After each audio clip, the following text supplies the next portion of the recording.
A Supreme Court ruling changed the gun law map in America, and most gun owners still have no clue what moved. If you rely on old advice, old YouTube clips, or what your buddy at the range told you, you could walk straight into a criminal case without ever meaning to. Quick question before we continue. Are you subscribed yet?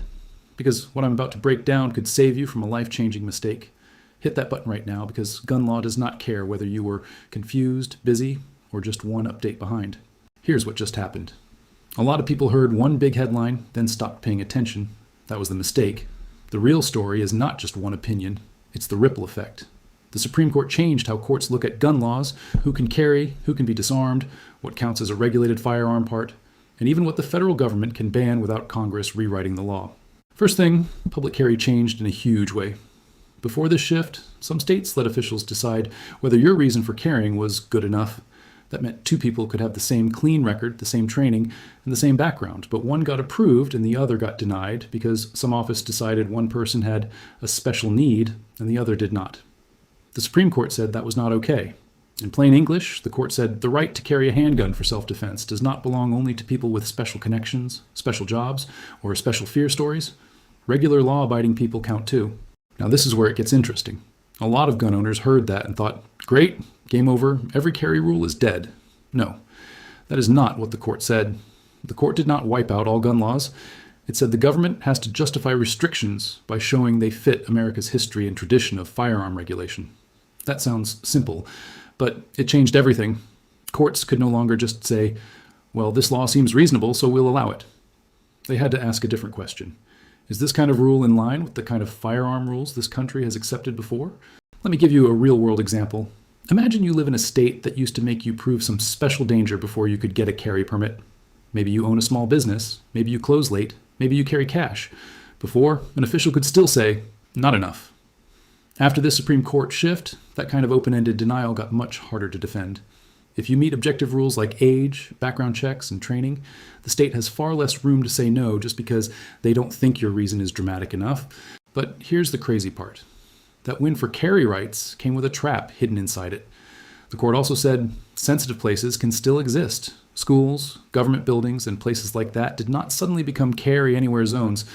So the first law that changed was permit discretion. States got much less power to demand a special reason. But the second law change was more subtle.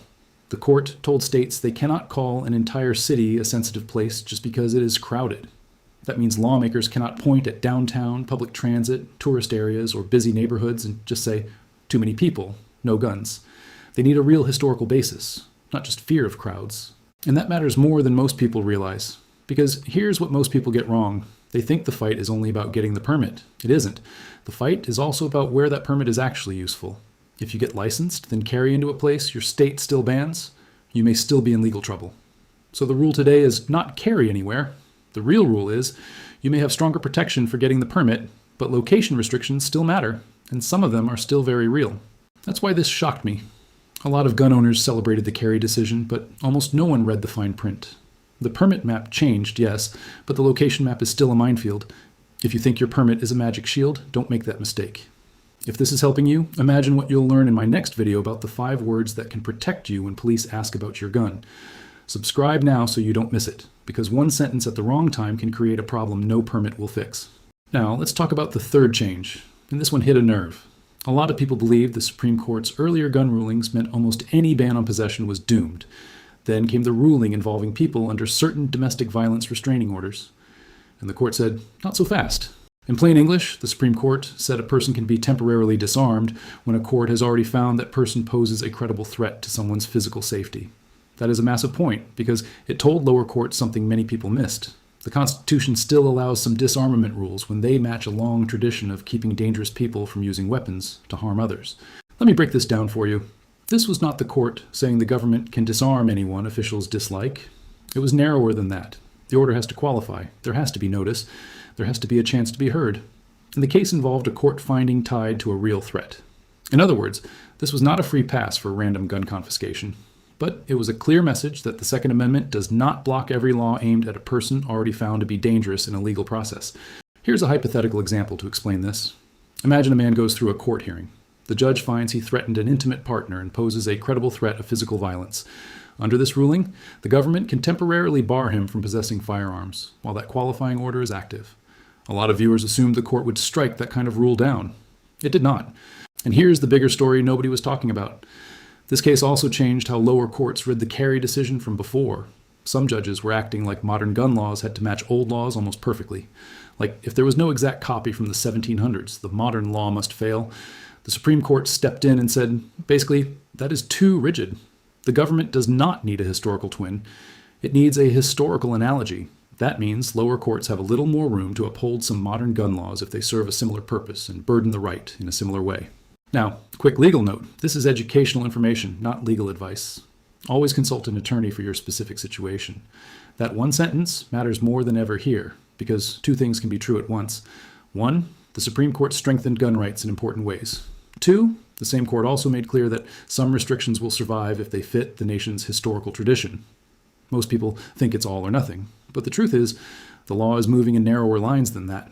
And that brings us to change number 4, the one that got people arguing at the range, online, and probably at your dinner table too: bump stocks. The federal government had a rule treating bump stocks as machine guns, and the Supreme Court said the agency went too far. This is important, so listen carefully. The court did not say bump stocks are protected by the Second Amendment. That is not what happened. The court said the federal agency's rule did not match the words Congress put in the machine gun statute. That sounds technical, but the effect was huge. The federal bump stock ban created by that rule got knocked out. Why? Because the court said a bump stock does not fit the law's definition of a machine gun, the way the agency claimed it did. So this was a statutory ruling, not a broad gun rights ruling. That difference matters. Why? Because if Congress changes the statute, the legal fight could look very different. Hey, 73% of people watching right now aren't subscribed. Don't be part of that group. Join the gun owners who actually stay ahead of these changes instead of hearing about them after the arrest, after the charge, or after the court date. Click subscribe and stay in the loop. Now let's get to change number 5. And this one is sneaky because it caught a lot of people who thought unfinished parts were outside the system forever. The Supreme Court later upheld the federal government's ability to regulate at least some ghost gun kits and unfinished frames or receivers. In plain English, if a kit is close enough to becoming a working gun and it can be readily converted, the government can treat it like a firearm for purposes like licensing, records, serial numbers, and background checks. This is the part that shocked many people. They heard, unfinished means unregulated. Not anymore, at least not across the board. The court did not say every chunk of metal or polymer is a firearm. It did not say every parts kit is automatically regulated. What it said was that some kits are complete enough or easy enough to turn into a working gun, that the federal rule can lawfully cover them. Think about what that means for regular people. Imagine somebody orders a kit online thinking, no serial number, no dealer paperwork, no issue. That assumption could be dead wrong depending on what the kit includes and how ready it is to become a working firearm. And for sellers, the stakes are even higher. Licensing, records, background checks, and serialization can all come into play. But wait, there's something even more important.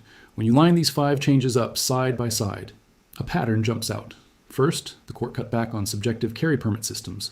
Second, it said states cannot turn whole crowded areas into fake sensitive places. Third, it confirmed that people found by a court to pose a credible threat can still be temporarily disarmed.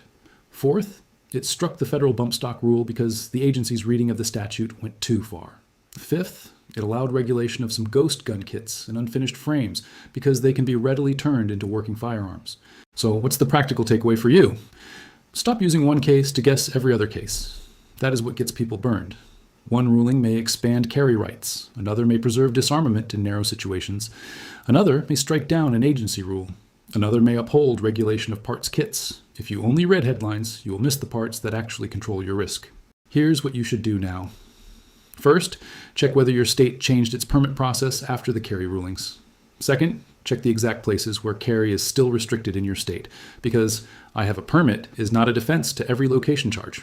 Third, if you or someone you know is under any kind of protective order, do not assume internet rumors are right. Get real legal advice fast. Fourth, if you own or are considering any bump stock type device, do not assume federal news answers your state law question. And fifth, if you buy frames, receivers, or build kits, stop pretending the old loophole talk is still safe. The legal ground moved. Laws change fast, really fast. Subscribe now because the next video explains exactly what gun owners need to double check before the next court term drops another surprise. Waiting until after a new ruling goes viral is how people end up learning the rules too late. So here's the bottom line. The Supreme Court did not make gun law simple. It made it more important to read carefully. Your carry rights may be stronger in some ways, but dangerous person restrictions, location rules, agency power, and parts kit regulation are all still very much in play. If this video helped clear the fog, subscribe right now and stick with this channel. I spend the time digging through these legal shifts so you don't get blindsided by them later. And one last simple disclaimer before you go, this video is for education only, not legal advice, and gun laws can change fast depending on where you live.